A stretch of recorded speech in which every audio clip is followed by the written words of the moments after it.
Hello dear students, welcome to G centric. आप सभी का स्वागत है। आज मैं आपके सामने लेके आया हूँ गेट 2024 में पूछा गया ईसी वाले बच्चों को क्वेश्चन, जो कि कॉम्प्लेक्स एनालिसिस से है और 2 मार्क्स का क्वेश्चन है। जानने की कोशिश करेंगे कि इस क्वेश्चन के पीछे आईआईटी का क्या मकसद रहा होगा। Let z be a complex variable, और हम ऑलरेडी अच्छे से डिस्कशन किए हुए हैं कि z यदि कॉम्प्लेक्स परिवार में चला गया, इसका मतलब z की वैल्यू बड़े प्यार से x प्लस आई वाई हो जाएगी। If f of z is equal to दिया है sine pi z divide by z square z minus 2 and c is the circle in the complex plane where mod z is equal to 3। हम already discussion कर लिए हैं जब हमने complex analysis पढ़ा था कि यदि mod z is equal to a हो, इसका मतलब होता है एक circle of radius a। Simple सी बात है, ये हम ऑलरेडी डिस्कशन कर चुके हैं। हाँ जी, देन उसने पूछा है इफ z उसी कंटूर में या उसी प्लेन c, मतलब जो आपके पास सर्कल दिया है उसी के अनुरूप आपको इसकी वैल्यू फाइंड करना है। किसकी? ये हमारा एफ z dz इंटीग्रेशन। अब ये आपको बात समझ में आ जानी चाहिए कि हम कॉम्प्लेक्स एनालिसिस के अंदर इस टाइप का इंटीग्रेशन करना सीखे तो हमने वहां पे कॉची इंटीग्रल फॉर्मूला पढ़ा। कॉची इंटीग्रल फॉर्मूला क्या बोलता है, आइए उसको समझते हैं। इसका आंसर बड़े आसानी से कर पाएंगे। कॉची इंटीग्रल फॉर्मूला बोलता है कि सपोज ये कुछ है आपके पास, प्लेन है सी, मैं अभी के लिए बोल दे रहा हूं, जैसे यहां डिफाइन किया हो ना सर्कल। ओके, इसके अंदर एक पॉइंट है ए, ठीक है, जहां पे एक गिवन फंक्शन, एक फंक्शन दिया हुआ है जो इस पूरे प्लेन में एनालिटिक है। सारे प्लेन में ये फंक्शन एनालिटिक हुआ। मैं कॉची इंटीग्रल फॉर्मूले की बात कर रहा हूं। फंक्शन हमारा इसमें एनालिटिक हुआ except this point A point को छोड़ के ये मेरा पूरा का पूरा एनालिटिक फंक्शन हुआ। तो उस केस में कॉची इंटीग्रल फॉर्मूला क्या बोलता है वो सुनो आप। लाइक दिस dz, इसकी वैल्यू हो जाएगी, अब देख आप खुद ही देख लो, z is equal to a पे ये 1/0 वाला फॉर्मेट, नॉट डिफाइंड वाला फॉर्मेट, तो a को छोड़ के सारे पॉइंट्स पे आपका फंक्शन डिफाइंड है, एनालिटिक है। तो इसकी वैल्यू, इस इंटीग्रल की वैल्यू हो जाएगी 2 pi i f of a। Simple सी बात है, ये हमारा कॉची इंटीग्रल फॉर्मूला बोलता है। तो इसके अकॉर्डिंग यदि मैं जाऊं तो मैं पा रहा हूं कि मेरे पास जो फंक्शन है, ध्यान से देखिए, वो है sine pi z divide by z square z minus 2। मेरे पास ये प्लेन C है एंड dz। अब मेरे पास जो z प्लेन दिया है उसकी रेडियस उसने ले रखी है इस केस में 3, a की वैल्यू 3 है। तो आप बताइए मुझे, ये 2 points z is equal to 0 है एक तो नीचे, एक z इज इक्वल टू 2 है। ये पोल्स समझ लीजिए दोनों एग्जिस्ट कर रहे हैं इसके अंदर। हाँ, ये z इज इक्वल टू 0 और ये z इज इक्वल टू 2, दोनों इसके अंदर लाई कर रहे हैं। ये इंटायर फंक्शन इस सर्कल के अंदर एनालिटिक है except the points z is equal to 0 और 2, इन दोनों को छोड़ के। तो इसको इस टाइप के फॉर्मेट में कन्वर्ट कर सकते हैं यहाँ पर, है ना। कॉची इंटीग्रल फॉर्मूले से कर सकते हैं या रेसिड्यू थ्योरम से कर सकते हैं। रेसिड्यू थ्योरम इसको क्या बोलेगी, वो बोलेगी 2 pi i residue of all poles, isn't it.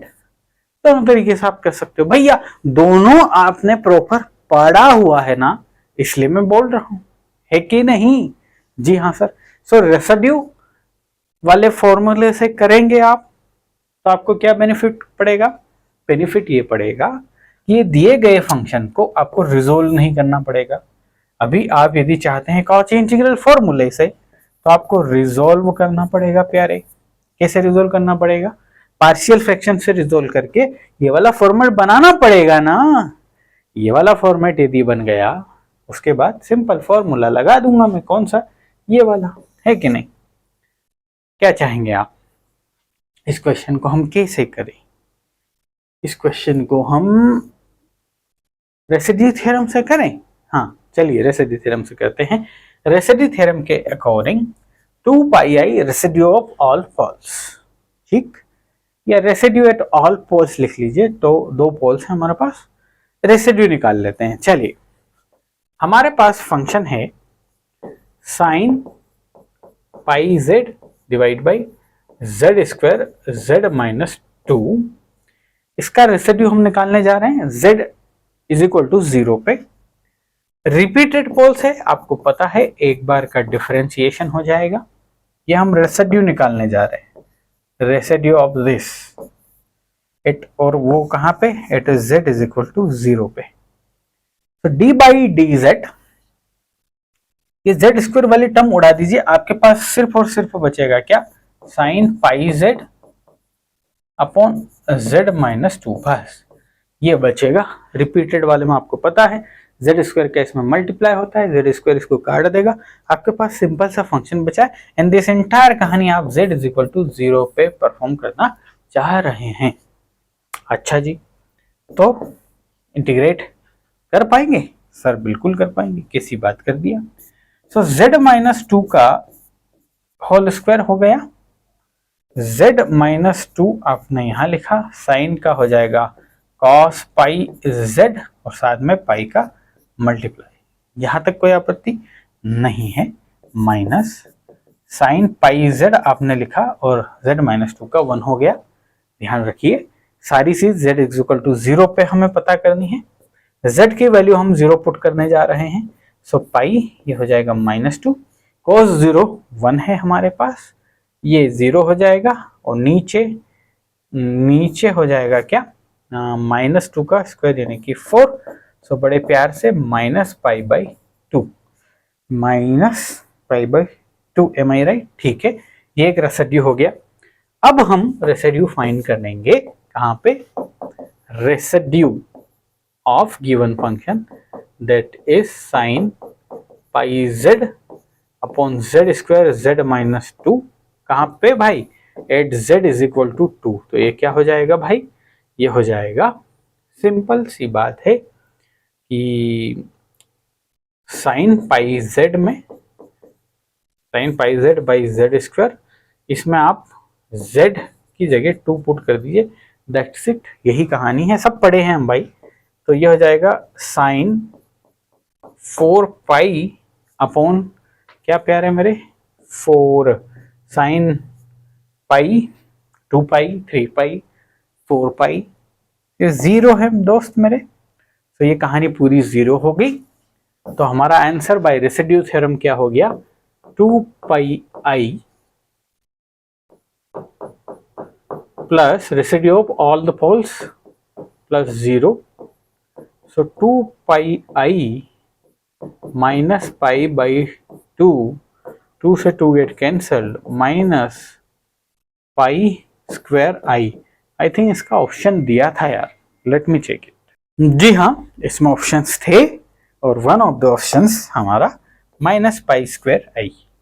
एकदम कॉन्सेप्ट यदि क्लियर है ना, तो सारे क्वेश्चन इतनी आसानी से बनते हैं। आईआईटी ने क्वेश्चन क्यों दिया, ये क्वेश्चन तो बहुत इजी है, क्योंकि जो इंसान कॉम्प्लेक्स एनालिसिस में Cauchy residue theorem, Cauchy residue formula, Cauchy integral formula, Cauchy integral theorem और कॉची रेसिड्यू थ्योरम, इन तीनों को ईमानदारी से पढ़ रहा है, तो उसके लिए ये कप ऑफ टी है। इसमें तो कुछ उलझन भी उसने नहीं पैदा करी। हाँ, सिर्फ ये दे दिया कि सिंपल पोल की बजाय रिपीटेड पोल दे दिए, तो बस डिफरेंशिएशन जो एक बार हो जाएगा उसका हमें ध्यान रखना है। तो ये भाई, तो जो मैंने बोला कि तीनों फॉर्मूले को जो ईमानदारी से किया है, उसके लिए क्वेश्चन सीधा सीधा है। देख लीजिए आप, गेट वाले, आईआईटी वाले तो हमें भर भर के क्वेश्चन देना चाह रहे हैं, और हम अब भी क्वेश्चन ना ला पाए तो गलत बात है। ईमानदारी से पढ़ने का, दिल से प्रैक्टिस करने का कहीं ना कहीं काम जरूर आएगा। और आप लोगों की सबसे बड़ी प्रॉब्लम खूब सारी प्रैक्टिस कर लेते हैं, लेकिन जब टेस्ट सीरीज अटेम्प्ट कर रहे होते हैं तो चीज़ें याद ही नहीं होती। तो भाई अभी से काम कीजिए ना, चीज़ों को ज़्यादा दिनों तक याद रखना है खोपड़ी में, एटलीस्ट तब तक जब तक गेट का एग्ज़ाम आप लिख न दें। मिलूंगा किसी अगले लेक्चर में किसी अगले क्वेश्चन के साथ। Till then take care and bye.